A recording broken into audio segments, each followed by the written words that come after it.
Agora você pode fazer parte do clube de membros do Spurgeon TV.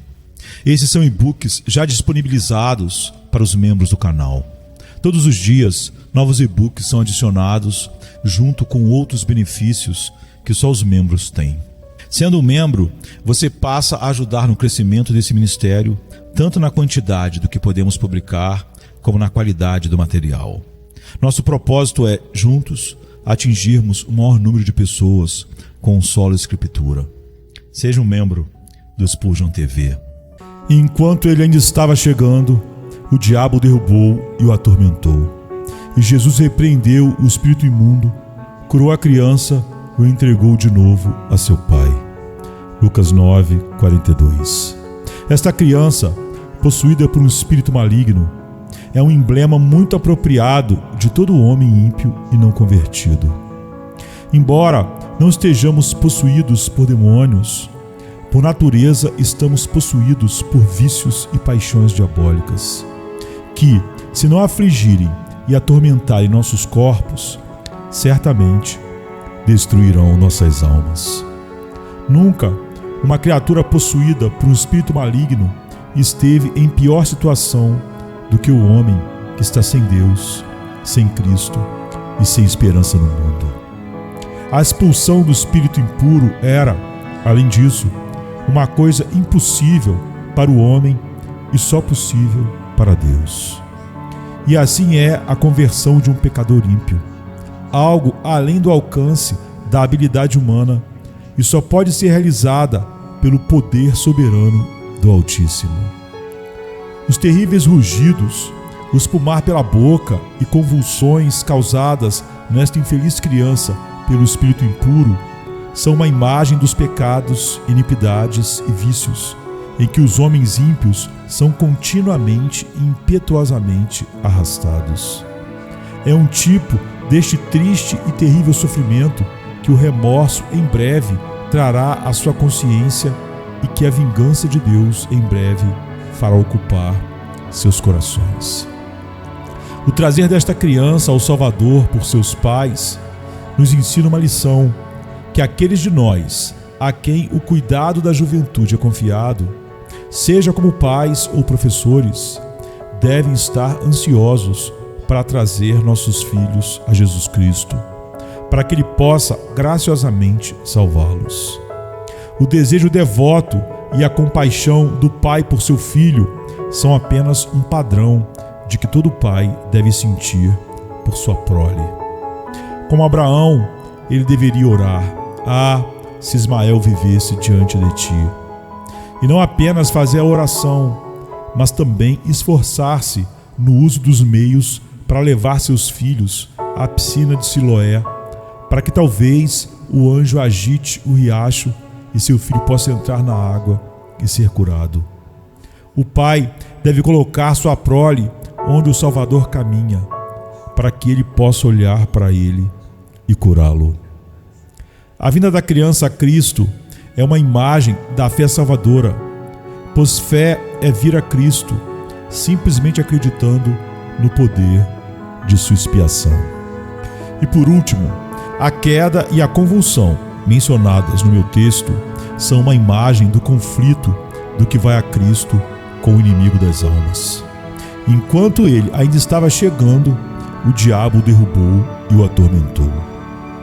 Nosso assunto nesta manhã será o fato bem conhecido de que os pecadores que se aproximam do Salvador são frequentemente derrubados por Satanás e atormentados, de modo que sofrem muito em suas mentes e estão quase prontos para desistir em desespero. Há 4 pontos para nossa consideração aqui. Para que possam lembrar-se facilmente deles, eu os fiz aliterativos: as ações, as intenções, a revelação e a derrota do diabo.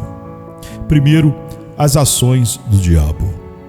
Quando esta criança veio a Cristo para ser curada, o diabo a derrubou e a atormentou. Agora, isso é uma ilustração do que Satanás faz com a maioria, se não todos os pecadores, quando vêm a Jesus para buscar luz e vida através dele. Ele os derruba e os atormenta. Permitam-me apontar como é que o diabo causa essas dores e agonias extraordinárias que acompanham a conversão. Ele tem uma infinidade de artimanhas, pois é astuto e ardiloso, e tem muitas maneiras diferentes de alcançar esse fim. Primeiramente, ele faz isso pervertendo a verdade de Deus para a destruição da esperança e do conforto da alma. O diabo é muito sólido em teologia. Nunca suspeitei dele de heterodoxia até agora. Acredito que ele seja um dos indivíduos mais ortodoxos da criação.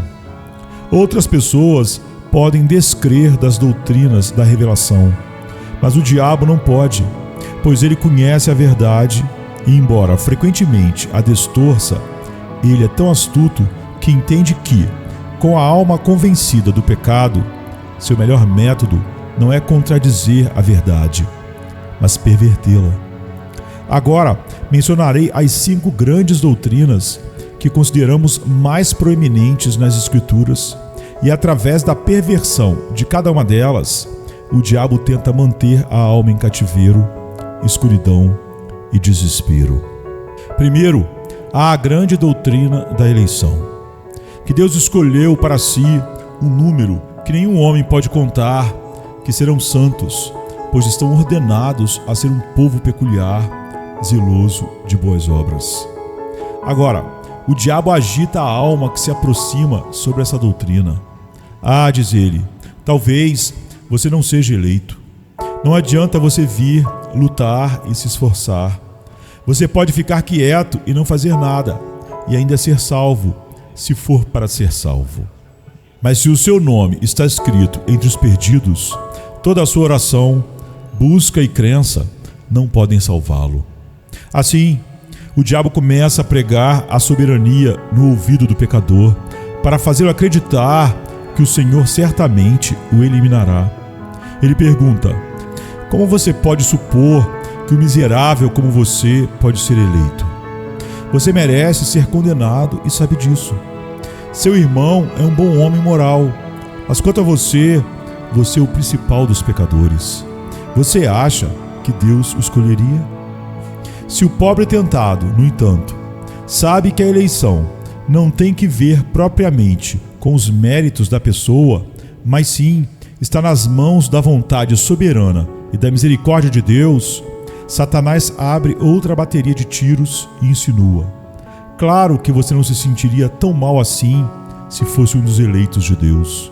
Ele não lhe permitiria mergulhar em todo esse sofrimento e orar tanto em vão.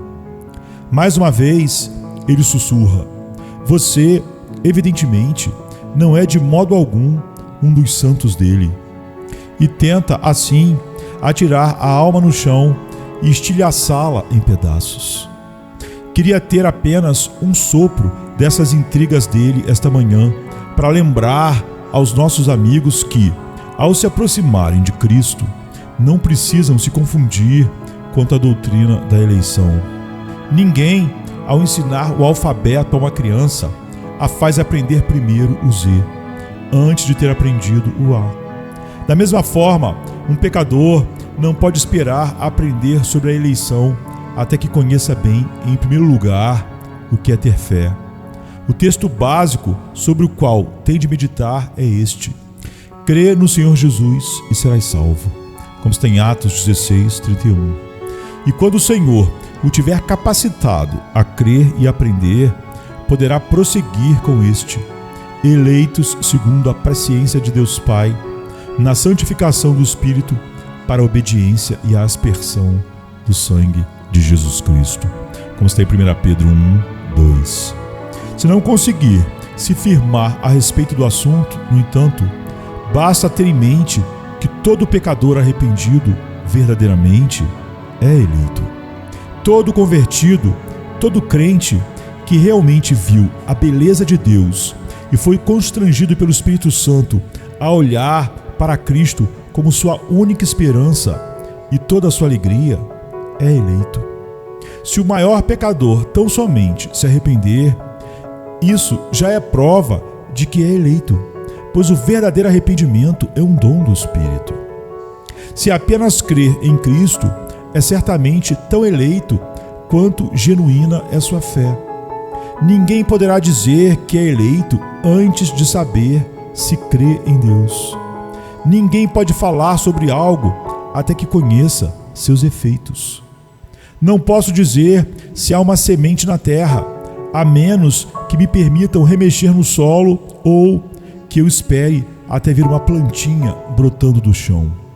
Assim, não posso dizer se o meu nome ou o seu está escrito no livro da vida do Cordeiro antes da fundação do mundo, até constatar o amor de Deus manifestado em mim ou em você, ao estender nosso coração na direção de Deus.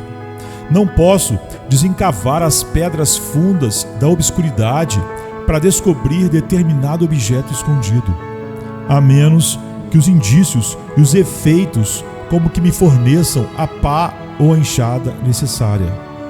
Há um jornal em Glasgow chamado Notícias Cristãs, mas também conhecido como Notícias Não Cristãs, cujo editor diz que eu não estou preparado para pregar a palavra de Deus porque não sei, adivinha o quê? Quem são os eleitos de Deus. Nesse sentido, ele escreve: de acordo com sua própria confissão, esse moço não sabe quem são os eleitos de Deus, senão depois de questioná-los e conhecer o seu caráter. Bem, se não fosse assim, eu de fato seria maravilhosamente sábio. Quem poderia conhecê-los, na verdade, sem considerar esses sinais, essas marcas, esses indícios no coração e na vida, com os quais Deus sempre distingue devidamente seus eleitos? Deveria eu destrancar os arquivos do céu e ler as listas? Ou, com mão presunçosa, abrir o livro da vida para saber quem são os eleitos de Deus? Não. Deixarei que o editor de Notícias Cristãs o faça. E quando ele publicar uma relação completa e correta dos eleitos, não há dúvida de que haverá de ser disputada e lida sofregamente. E seu jornal fará rapidamente uma fortuna em vendas só com isso.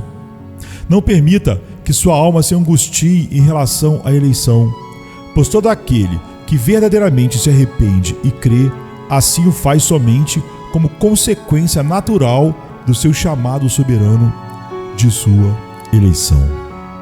A doutrina seguinte é a que trata da nossa depravação, de que todos os homens estão caídos em Adão, que estão todos afastados da verdade e, além disso, pela prática, se tornaram cheios de pecado, que neles não reside nada de bom, e se houver, é porque foi posto ali por Deus soberanamente. Nem mesmo existe uma semente natural de bondade naquele coração, muito menos fruto.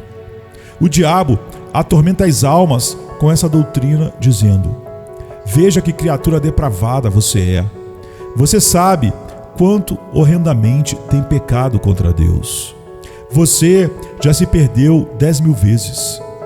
Veja, diz ele ainda, que há os seus pecados mais antigos gritando atrás de você e, como que agitando uma varinha mágica, ressuscita as iniquidades passadas que se levantam como fantasmas e aterrorizam o coração. Olha ali aquela cena de obscuridade total.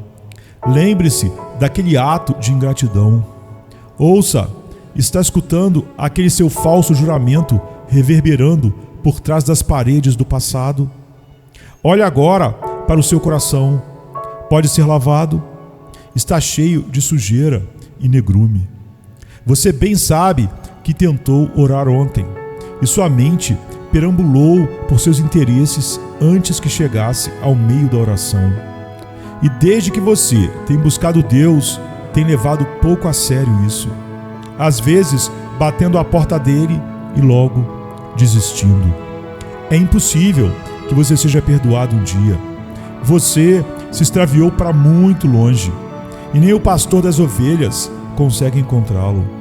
Você se tornou completamente imundo. Seu coração é enganoso, mais que todas as coisas, e desesperadamente pervertido. Você não tem como ser salvo. Muitas pobres almas tiveram um dilaceramento terrível com essa doutrina. Senti algo disso em mim mesmo, quando de fato pensei que devia ser feito em pedaços pela recordação terrível do que tinha sido. O inimigo atira o pecador no chão e o puxa quase que membro por membro, persuadindo de que sua culpa é odiosa e sem comparação, que suas iniquidades estão distantes demais do alcance da misericórdia e sua sentença de morte está assinada. Ó pobre alma, levante-se novamente. Satanás não tem o direito de jogá-la para baixo. Seu pecado nunca será grande demais para a misericórdia de Deus. Não é a grandeza do pecado que faz o homem ser condenado, mas sim se não houver um desejo de fé e verdadeiro arrependimento que só o Espírito Santo pode produzir. Se o homem tiver fé, não obstante todos os pecados que possa ter cometido, será salvo. Mas se tiver apenas um pecado sem fé, esse pecado o destruirá. A fé no sangue de Cristo aniquila o aguilhão do pecado.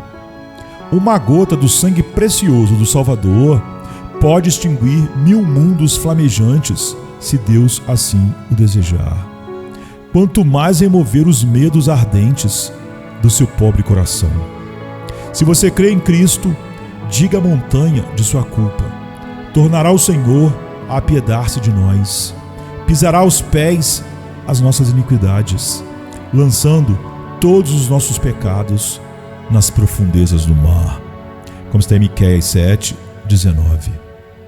Em seguida, temos a doutrina do chamado eficaz, segundo a qual Deus chama seus filhos efetivamente, não sendo o poder do homem que nos leva até Ele, mas sim Ele que nos atrai à sua graça, chamando aqueles a quem salva com vocação eficaz e especial, concedida por Deus apenas a seus filhos, aqueles a quem Ele escolheu na eternidade. Veja bem, argumenta o inimigo, o pastor diz que deve haver um chamado eficaz de Deus. Com certeza, não é o caso do seu, que não é um chamado de Deus e não é eficaz.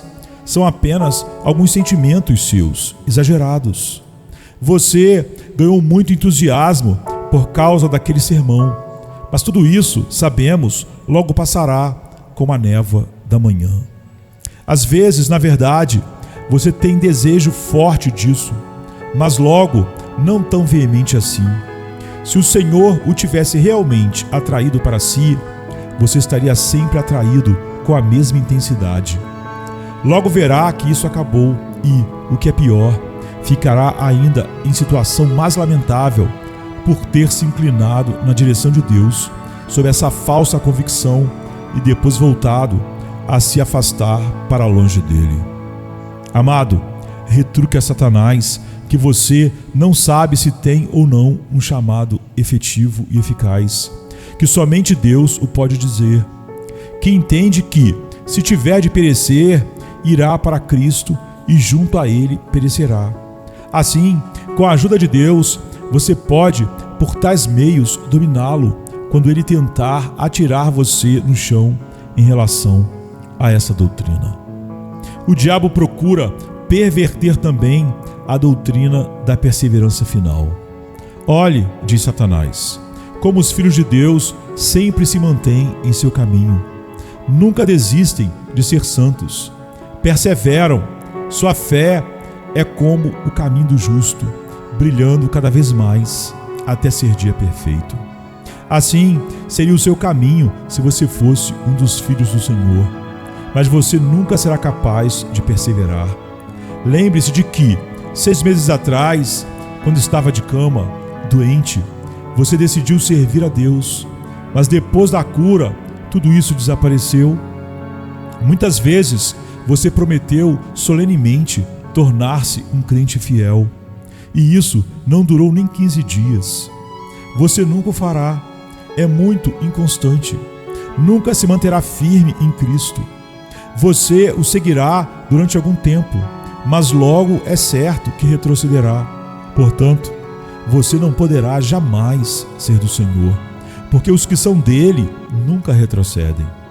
Assim, o inimigo tenta puxar e dilacerar sua pobre alma com base falsa nessa grande e confortante doutrina. A mesma estaca na qual o pecador deve apoiar a esperança, o demônio tenta levá-la a apoiar sua própria tenda de fé distorcida. Ó pobre alma, diga a Satanás que sua perseverança na verdade não é sua, mas de Deus. Deus sim é o autor dela, que por mais fraco que você seja, e você sabe de sua fraqueza, Deus nela se fortalecerá, e que, quando Ele começa uma boa obra, nunca a deixe inacabada. Assim, o repelindo, você poderá se levantar do arremesso no chão e dilaceramento que ele lhe causar. Vem então a doutrina da redenção, com a qual o espírito imundo busca também assaltar a alma.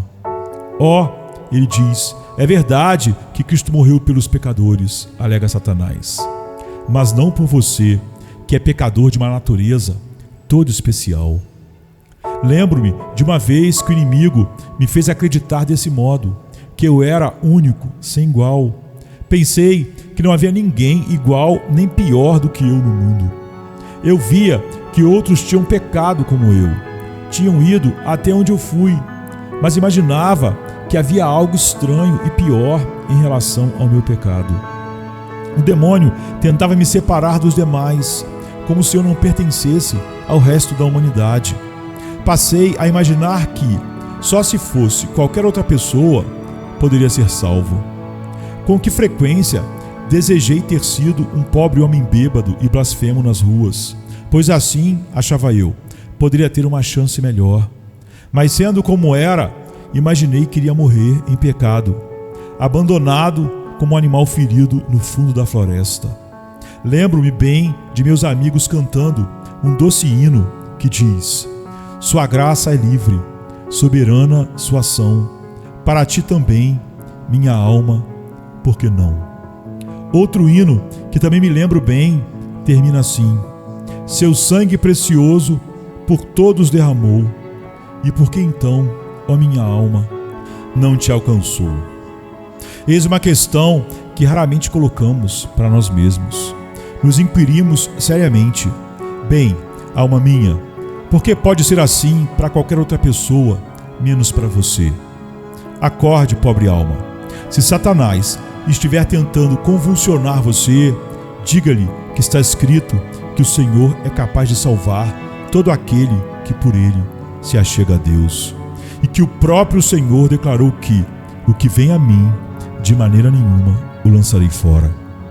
Possa Deus livrá-lo assim desse conflito desesperador em que haja sido lançado. Satanás, porém, não sendo nada escrupuloso, muitas vezes atira no chão e convulsiona o pecador que se aproxima de Cristo, dizendo-lhe terríveis falsidades. Talvez alguns de vocês nem conheçam, e agradeço a Deus se não entenderem algumas das coisas sobre as quais vou lhes falar. Todavia, quando a alma está se achegando a Cristo, Satanás lhe introduz violentamente pensamentos infiéis. Nunca cheguei a ser inteiramente descrente, senão uma única vez, e não antes de eu saber que precisava de um Salvador, mas depois disso. Foi exatamente quando procurei Cristo e o desejei que um pensamento inesperado cruzou minha mente, o qual abominei, mas não o pude dominar, de que Deus não existia, nem Cristo, nem céu, nem inferno, que todas as minhas orações eram apenas uma farsa, e que da mesma forma que eu me dirigia ao Senhor, podia perfeitamente assobiar para o vento ou falar com as ondas do mar. Lembro-me então de como o barco da minha fé foi levado pela correnteza daquele mar de fogo, soltando-se da âncora da crença que recebera de meus pais. Passei a duvidar de tudo, até que, por fim, o demônio derrotou-se a si mesmo, ao fazer-me duvidar da minha própria existência. Havia chegado a pensar por algum tempo que eu seria simplesmente uma ideia flutuando na insignificância da vacuidade. Então caí em mim e me alarmei com esse pensamento, e sentindo que afinal de contas eu era, sobretudo, de carne e osso, vi então que Deus realmente existe, que Cristo existe, que há céu e inferno, e que todas essas coisas são de fato verdadeiras. Não é de espantar se alguns dos aqui presentes já estiveram também à beira da infidelidade, duvidando de quase tudo. Ao encontrar um coração sensível, Satanás tenta estampar sua própria impressão de infidelidade na alma. Mas, santificado seja Deus, nunca o consegue no pecador que realmente se achega a Cristo. Empenha-se também em introduzir pensamentos blasfemos em nossa mente e diz que são nossos. Despeja as mais veementes torrentes de blasfêmia e de imaginação maligna em nosso coração, as quais, por desconhecimento, pensamos ser nossas. No entanto, provavelmente, nenhuma delas pertence a nós. Lembro-me de uma vez em que estivera sozinho meditando sobre Deus, quando, de repente, pareceu que as comportas do inferno tivessem sido desatadas. Minha mente se tornou um verdadeiro pandemônio de pecaminosidade. 10.000 espíritos do mal pareciam estar promovendo um carnaval dentro de mim. Segurei minha boca para não dar expressão vocal às palavras de blasfêmia que foram vertidas em meus ouvidos. Coisas que eu nunca tinha ouvido ou pensamentos que nunca haviam ocorrido em minha mente. Mal pude me opor à sua influência. Era o demônio me atirando no chão e me convulsionando, entre aspas. Ah, pobre alma, você eventualmente os terá, mas lembre-se de que é apenas um dos truques do arqui-inimigo. Ele conduz bestas imundas ao seu campo, para então dizer que são suas. Em tempos remotos, quando vagabundos perturbavam uma paróquia, eles os enxotavam, enviando-os de volta à sua própria paróquia. Quando vocês tiverem esses pensamentos ruins, façam o mesmo. Os enxotem e despachem. Eles não lhes pertencem. Não sejam indulgentes para com eles. Mas se acaso você teme que esses pensamentos possam ser seus, decida, irei a Cristo. E se tais blasfêmias forem minhas, eu as confessarei ao grande Pai, em nome de Cristo. Porque Ele mesmo declarou que toda forma de pecado e blasfêmia será perdoada aos homens. Se Ele não pode derrubá-lo assim, o inimigo tenta ainda outro método.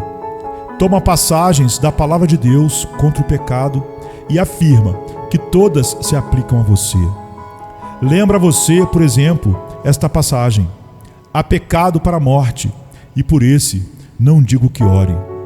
Veja bem, diz o demônio, o apóstolo recomenda que não se ore pelo homem que comete determinados pecados.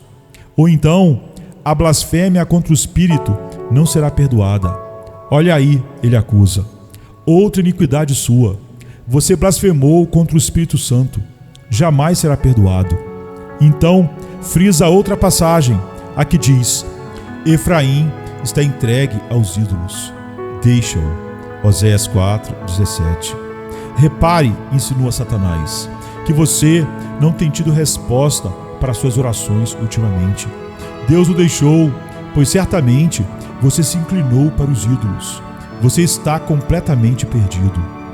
E o cruel inimigo uiva uma canção de vitória e dança de contentamento, insistindo no pensamento de que sua pobre alma já se perdeu. Não acredite nele, meu caro amigo. Nenhum homem consegue cometer um pecado tal contra o Espírito Santo que Deus não tenha graça bastante para perdoar. Nenhum homem chegará a cometer tal pecado se puder se achegar a Cristo e nele crer. Um homem que pecasse assim não sentiria nenhuma necessidade de Cristo, pois é o Espírito Santo que opera essa necessidade no coração. Nenhuma alma escolhida por Deus na eternidade, nenhuma alma verdadeiramente arrependida, nenhuma alma contrita jamais veio a cometer tal delito. Nenhum pecador arrependido nunca o cometeu. Se um homem for negligente e insensível, a ponto de, ouvindo um sermão terrível, rir-se dele ou deixar de lado suas convicções e jamais sentir peso na consciência até o fim, pode-se supor que talvez possa ter cometido tal iniquidade. Mas enquanto tiver algum desejo de seguir a Cristo, você não irá cometer esse pecado mais do que sair voando até as estrelas ou varrer as teias de aranhas dos céus. Enquanto você tenha noção de sua culpa e pretenda ser redimido, você não irá cair em tal pecado. Como pecador arrependido, você será sempre salvo e jamais poderia ser considerado arrependido se tivesse cometido esse pecado. Venha-se, cansado estás, e eu descanso darei.